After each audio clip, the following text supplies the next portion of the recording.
New tools for ecosystem builders. I'll talk about that today with Sherrod Davis from EcoMap on Culture Builder.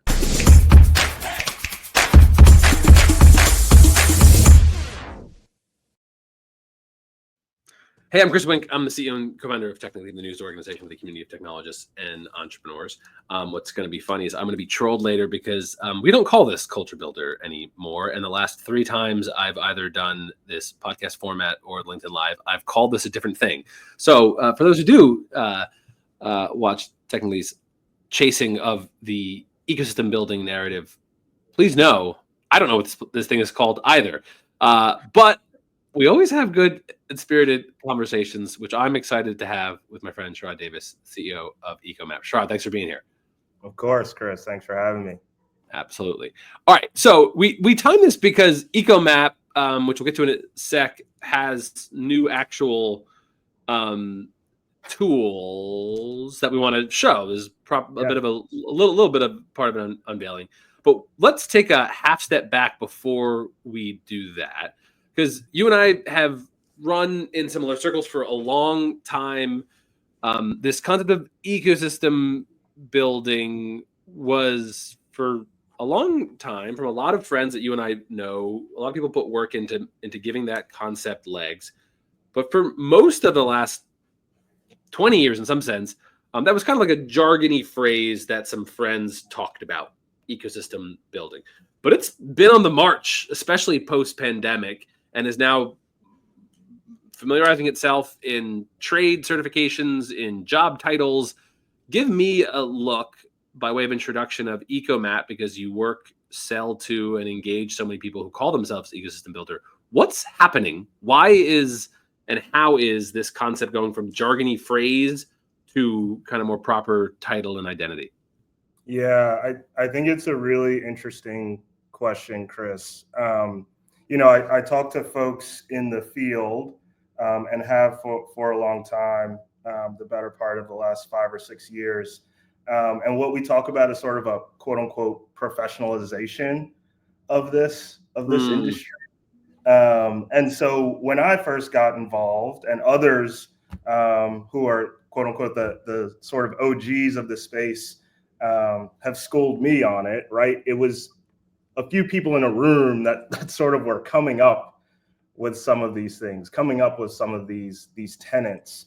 And I think as time has gone on, I think folks in more traditional positions of power have started to recognize the need, the value of ecosystem building.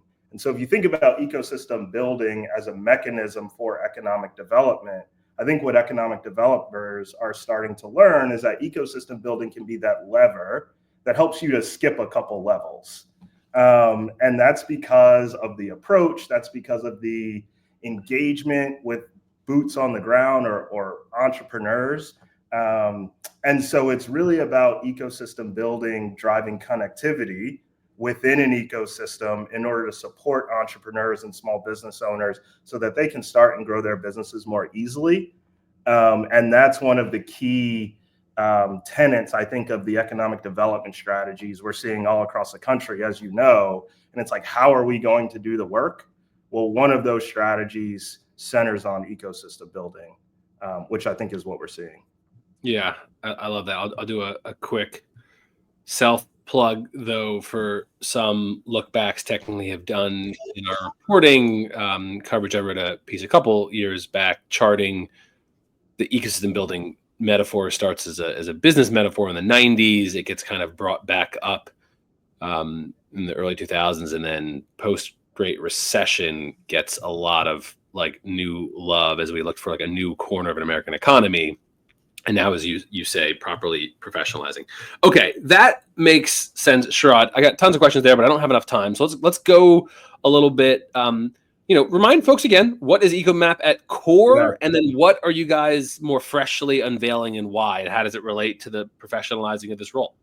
Yeah, so we build technology to power modern ecosystems. So we work with economic developers, we work with ecosystem builders, at state and local government, universities, nonprofits, accelerators, incubators, you name it. Our point of view is that ecosystems are everywhere.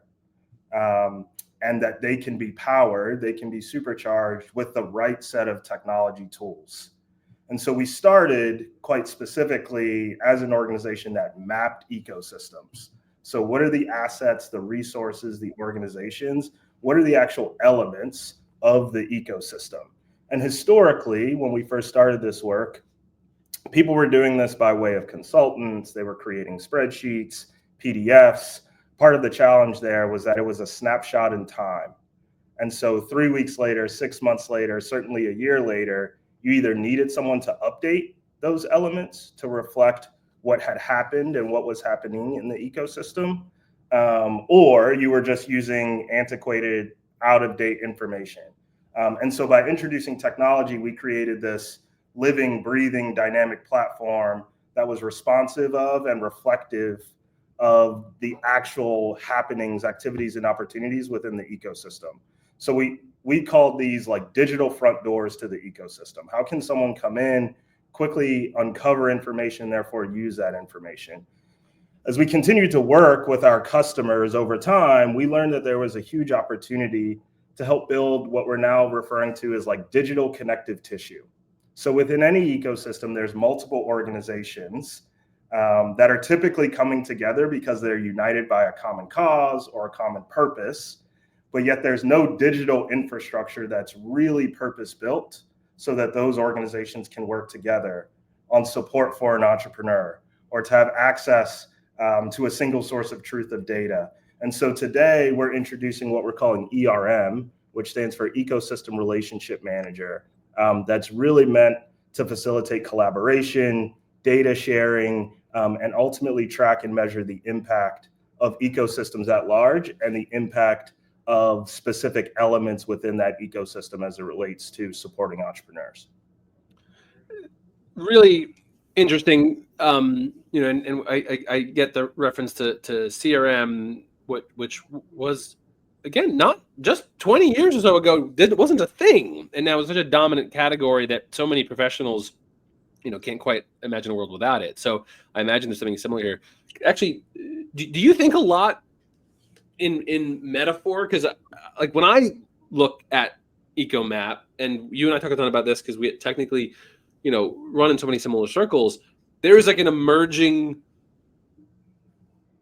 evolution of an industry. There's $2.5 trillion gets put into state and local economic development, and some of that is moving toward entrepreneurship. You alluded to a little bit ago why, but there are these big macro trends. Workforce is getting older. We have very contested immigration policies right now. Business and talent attraction. We're relocating Americans less than we did a few generations ago.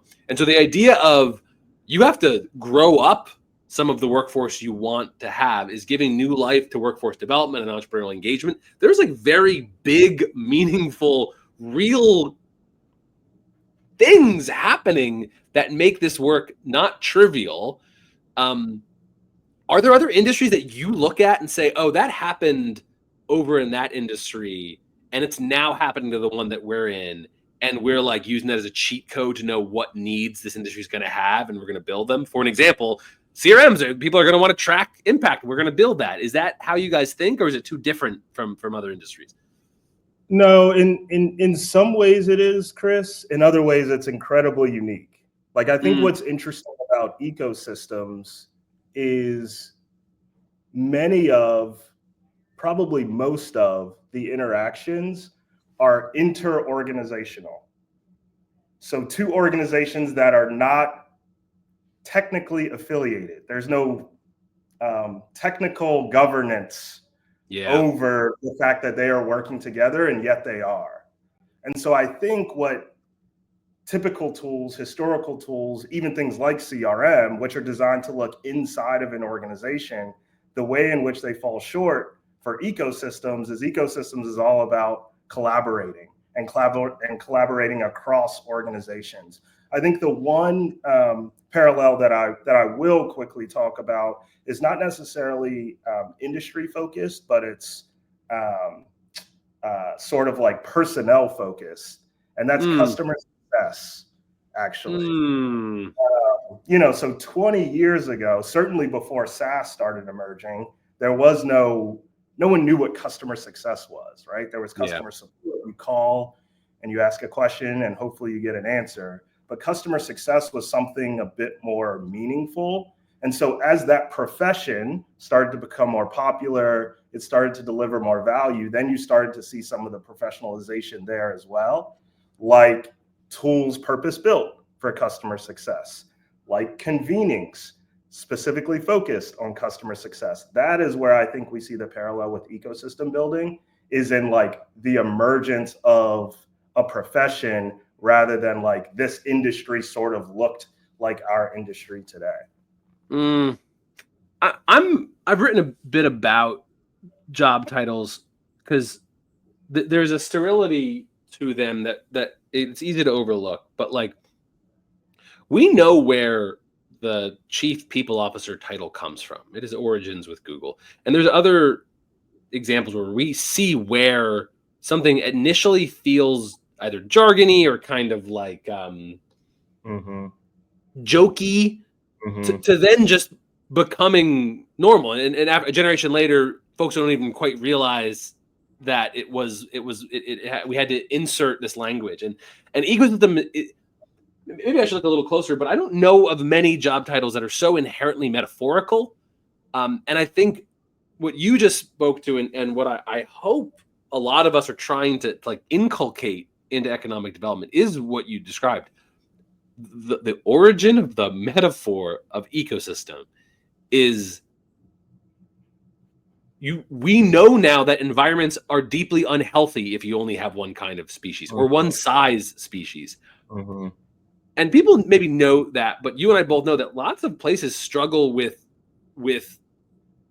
the corporate that employs a lot of people matters. The crush of new tries matter because some of them are going to create most net new jobs, but a lot of them will go nowhere. And there's chaos in the system by nature, and there's different sides, and there's overlap and redundancy, and coordination is difficult. And some of the lack of alignment is inherent in the system, just like not all species in a given ecosystem are working all together. So that was a lot, but I guess I'm curious, like how do you picture the ERM, the ecosystem relationship manager, playing with the natural strengths of an ecosystem? Like how do you hope this plays out? Maybe even give us a little example use case of how this would show up in the environment. Totally. Yeah. So what we've seen from an ecosystem building sort of strategy and tactic standpoint across a number of geographies is this concept of like a navigator. Like we need someone who our entrepreneurs or small business owners can call, email with, get on a text basis with, ask a question, and they can walk hand in hand with you into the room. And that's great. Typically what those folks are doing is they're making referrals to other organizations, to investors, to other founders. But right now, there's no mechanism really to say, wow, that was a really beneficial referral. And so when you start to do that dozens, hundreds of times a year, what you're missing out on is the ability to tell your impact story. And so what we hope ERM does across a series of organizations, again, that are united by a common purpose or cause, is start to establish the foundational layer of truth into what is happening in the ecosystem, so that later on, 6 months down the road, 12 months down the road, we can say, wow, that referral helped that founder get an investment, or that referral led to that small business owner breaking into a new market, whatever it might be. And it's this longitudinal and collaborative nature that we're really trying to harness and support using this ERM technology. The trying to like create almost data around it seems important. I know we're running out of time here, but you're making me like I've sat in a lot of rooms where people say the right words, but you know somewhere they're not going to take this seriously. And I have a lot of sympathy because a lot of these either policymakers or broad economic development leaders or sometimes it's a large corporate that has kind of a civic vibe to it in a given region. They'll say the nice words, but at the end of the day, they're looking right now about who moves the most jobs in a given region, who carries the most weight. It's just easier to call one person from a large company than a wide array of startups or whatever. So I see this kind of what emerges out of EcoMap is you kind of hope someone's going to be that EcoMap customer to try to say like we're trying to like help be at least leading or at least pointing the direction of where this ecosystem is going.